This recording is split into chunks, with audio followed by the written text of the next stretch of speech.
Why use ChatGPT for nonfiction books? Great question. And today I'm going to address a question from Dan, who asked, if our content comes from ChatGPT, why would anybody use it?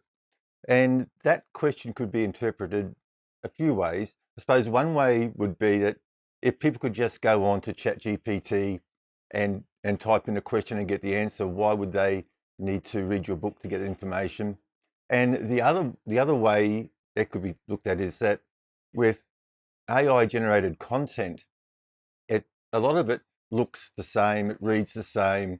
And so if you're just producing the same information as other people, then why would somebody want your book over somebody else's? Okay, so we're going to address that in this video.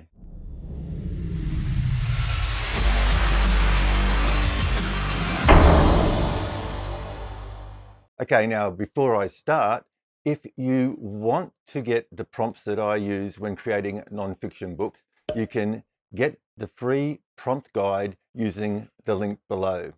And if you want a deeper dive into how to create nonfiction with ChatGPT, you can check out my latest book, ChatGPT Nonfiction Writer's Companion Guide. And talking about that guide, I want a big shout out to Michael Bradshaw, who left a very thoughtful and honest review about the book. Heartfelt appreciation for that. Thank you so much, Michael. You brought up some points there that I am definitely going to take under consideration in future revisions of the book. So thank you. And also, if you want a review copy, I still have a limited number of review copies left. So once again, if you sign up for that prompt guide, then you'll get an invitation for a review copy for the ChatGPT Nonfiction Writer's Companion Guide. Okay, so moving on, let's answer this question. Now, I do have some notes here beside me because I don't want to miss anything, so I may sort of glance down and back up again. But let's start with some pros of using ChatGPT for nonfiction writing. Then we'll move into some cons, and then we'll just sort of wrap it all up with the right way to do it. So the number one pro is that it's a massive time saver, because you can generate a lot of content very quickly, which then frees you up to refine and edit that content and do other things with your writing, with your book. So you're not starting from scratch every time. That is a big thing. The other pro with using ChatGPT is it's great for brainstorming. By simply putting in open-ended questions and letting ChatGPT use its creativity, it can come up with some ideas and angles, approaches that you may not have otherwise thought of. And this can make your writing more complete, rounded, comprehensive. Another pro, writer's block. Because if you get stuck, there are so many ways that you can use ChatGPT to get over those obstacles. You don't even have to ask ChatGPT to write the book for you, but you could prompt it for different angles, perspectives, talking points. There are so many ways that you can use this platform to get you through writer's block and get those creative juices flowing. And of course, ChatGPT is great when it comes to research. Okay, but you've got to remember that it's only trained up to 2021, and at the time of this recording, it does not have access to the internet. So we're going to talk about that in the cons section. But you can still get ChatGPT to summarize long articles and that sort of stuff. So you can, when you're going through vast amounts of data, doing your research, getting everything together, ChatGPT can be a big help there by summarizing long form into easy to digest, quick to digest bullet points. It could suggest some resources for you to investigate, that sort of stuff. I wouldn't use ChatGPT as my sole source of research, and I definitely fact check everything that it says, but it's still a useful tool. Okay, so let's start looking at some of the cons of using ChatGPT. And as I've just mentioned, the number one con is its limited knowledge, that the cutoff for the training data for ChatGPT was 2021. So it is not up to date. It doesn't have the latest information. If anything has changed in that particular industry or topic that you've been looking at since 2021, ChatGPT is going to give you outdated data. So it's up to you to ensure that the information you're getting back from ChatGPT is up to date and correct. And the other con too is that if you are doing something that is really factual based and has to be spot on, ChatGPT might not be the tool because it can get a little bit creative and make things up if it doesn't know. And of course, you've got to fact check everything that comes through. Like if you're going through and you're doing your editing and something just doesn't sound right. Like I always write in my area of expertise so I can quickly identify something that isn't quite right. Then I go off and fact check. But you've always got to fact check everything. But if you need to have really, really solid, like if it's research data, if it's very fact based, ChatGPT may not be the tool. You've got to sort of appreciate the limitations of the tool. It's a powerful tool, but it's not magic. So that's one thing to look at. The other thing to look at is bias. Like ChatGPT's data is biased. Now, where that bias comes from, who knows, right? Like speculation, whether the developers of ChatGPT have put certain biases in about different information, or whether the bias comes from the training data because it's trained on the data from the internet. And of course, data on the internet can be biased one way or another.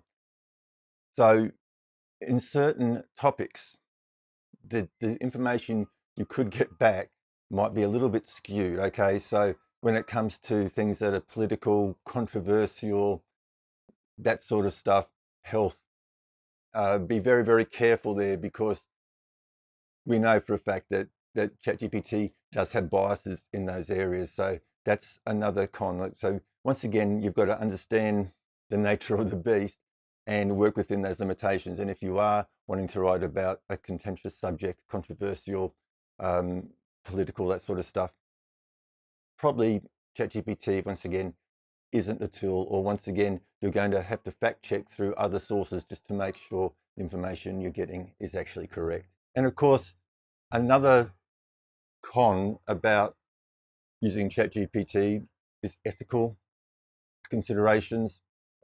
You've got to be transparent. If you are using ChatGPT to assist you in your content creation, you've got to be transparent about that and mention that, yes, this book was written with the assistance of ChatGPT, everything else, so people know where it's coming from.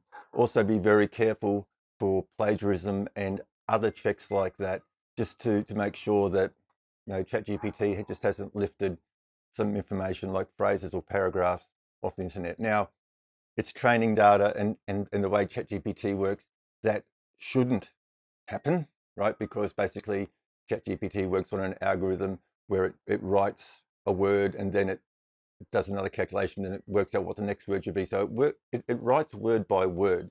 It doesn't just throw chunks of information in. But sometimes there are only so many ways you can say a certain thing. And so you've just got to be very careful and run stuff through plagiarism checkers. And of course, the other con is to become over reliant on the AI. You never want to become over reliant on AI. You want to use it as a tool, as a writing assistant, but not the be all and end all. So those are some pros and cons. But here's the thing. Another major concern, and it's what I mentioned in the introduction, is that your content looks exactly the same as everybody else's. And I've seen this starting to come up on Quora, like the question database, where I saw a lot of videos going out to people on YouTube saying, this is the way, get on Quora, use ChatGPT to answer the question, post it up there, write a blog and send data to it. And yes, I've been guilty. I actually did that too.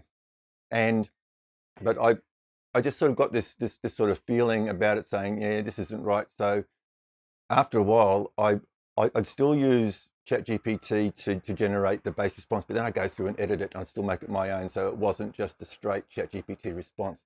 then all these people on Quora started to complain, saying, why is everybody using ChatGPT to answer my question and everything else? Because if you're just using ChatGPT in a basic way, putting in a basic prompt saying, write a 300-word blog post about this question, and just letting ChatGPT just come out in its normal format, it does all look the same.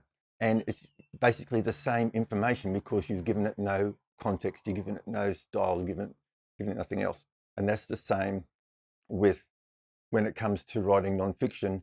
Is if you're worried about your content being similar or the same as other people out there, don't just use ChatGPT, AI generated text, just put in a simple prompt and go, right? Like I wouldn't put in a prompt, say, I want to write a book about ChatGPT, give me an outline. Because the outline that it's going to give you is going to be very similar or the same as the outline that it will give everybody else who types that same prompt in. So you've got to take the time and learn how to prompt properly with ChatGPT, experiment, and there are some key things, right? Number one, give ChatGPT context. So instead of saying, I want to write a book about ChatGPT, say, I want to write a book about ChatGPT aimed at target audience to solve a specific problem. I want to include the following topics. So through your research, like you may have looked at other books out there or other things out there that are doing well, and so you know what topics should be covered. So I want to include those topics. And then ask ChatGPT to even suggest some additional topics for you to make it comprehensive, okay? But now you're giving it context. This is the book, this is the audience, this is the problem I want to solve, and these are the topics that I definitely want to include because once again, you want to incorporate your unique abilities. You want to your expertise, your knowledge. So in a lot of cases, you know what topics need to be covered to solve a certain problem. So you're going to put those in and saying, this is my area of expertise. But you've got access to so much data. What other topics can I include in this book to round it out, to make it complete? Okay, so that's important, context. And then number two, train it in your unique voice. Okay, so this over and over again. If you just let ChatGPT go in its normal style, it's going to be robotic. Its structure is very easily recognizable. All the sentences are the same. Sometimes they run on for so long, and it's very bland. It's dry, right? So train it in your voice, and in the prompt guide, you can cut and copy the instructions that I give ChatGPT on how I want it to write. Right down to using metaphors and rhetorical questions and all these things that make human writing stand apart from robotic writing. Okay, so train the AI. Once again, you can get the prompts from the prompt guide below. Okay, then give it instructions. Give it a voice, saying, okay, now I want you to act as. So if you're writing something, say for content creators, say I want you to act as an experienced content creation strategist and answer the questions in this. Tell it how you want to write. Now, write at a ninth grade level. Use the style that I've given you, and vary up your sentence length. That's another very important thing with AI versus human writing. It's called burstiness, but I don't use the term burstiness when I'm instructing AI. I just say use a variation of short, medium, and long sentences. Okay, that's basically what burstiness is, and then ChatGPT will mix up sentence length, short, punchy sentences, longer sentences. Makes it much more easy to read, and that's more the way that we as humans write. Okay, so give it those instructions. And then finally, continually refine your prompts. Okay, I do this all the time. It's a continual learning process. You think you've got it right, and then you're coming through and you're just not quite happy with something. Don't be afraid to stop and try something new, and just keep on working away and experimenting until the output that ChatGPT is giving you matches your goals, matches what you want.